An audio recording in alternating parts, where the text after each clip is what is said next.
Hi guys, it's Dane here again from Invest Property Smart. I'd like to welcome you to our second short video here. Just in a series of videos coming up that we've got planned for you, I'm really excited about. This video is just all about the 7 critical principles you require to create a more secure financial future for you and your family.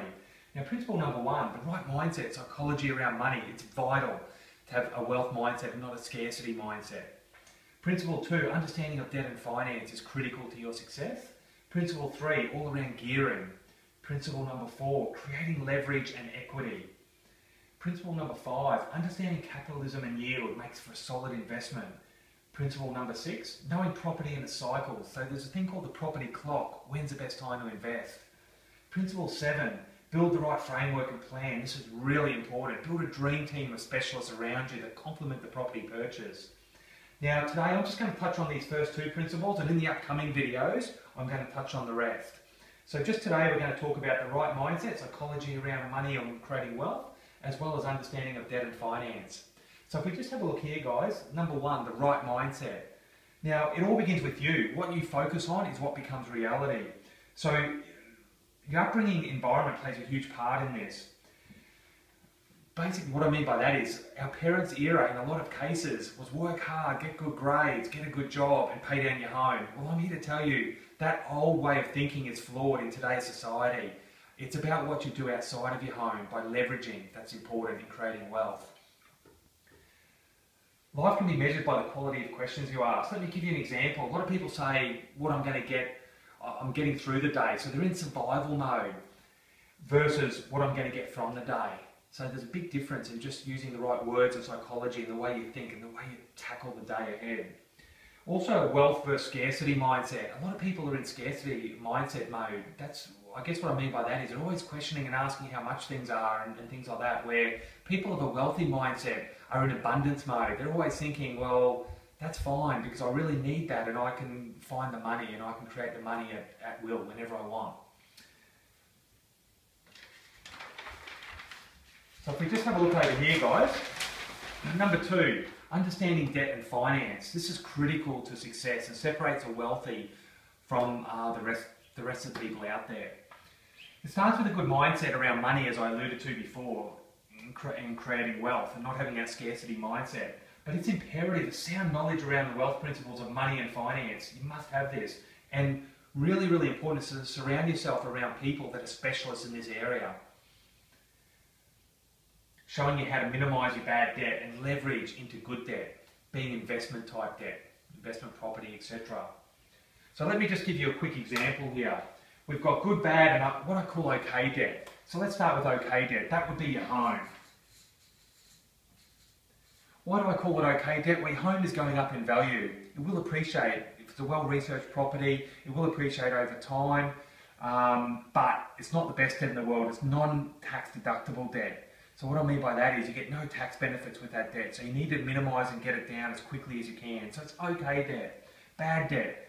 We all know about these ones. Credit cards, personal loans. So you get a credit card for a boat or a car, or a personal loan for a boat, car, jet ski, all these sorts of things. That's bad debt.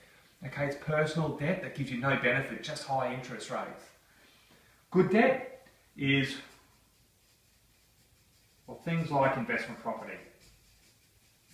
Okay?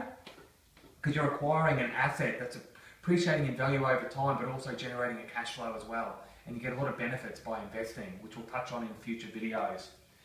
Now, you really need a good debt minimisation plan in place with a good team around you to support it that reduces the okay non-tax deductible debt, so this debt here on your home, and consolidates your bad debt. So all this debt has a high interest rates. High interest you pay. So what you need to do is you need to consolidate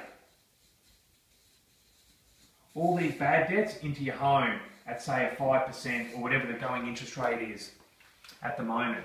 So rather than paying the exorbitant 9-10% on credit cards, personal loans and upwards, you only pay 5%, okay, on your home loan. So you just consolidate all your debts. And that's the key to good wealth. So if we have a look here, I'll give you an example and putting this into practice for you.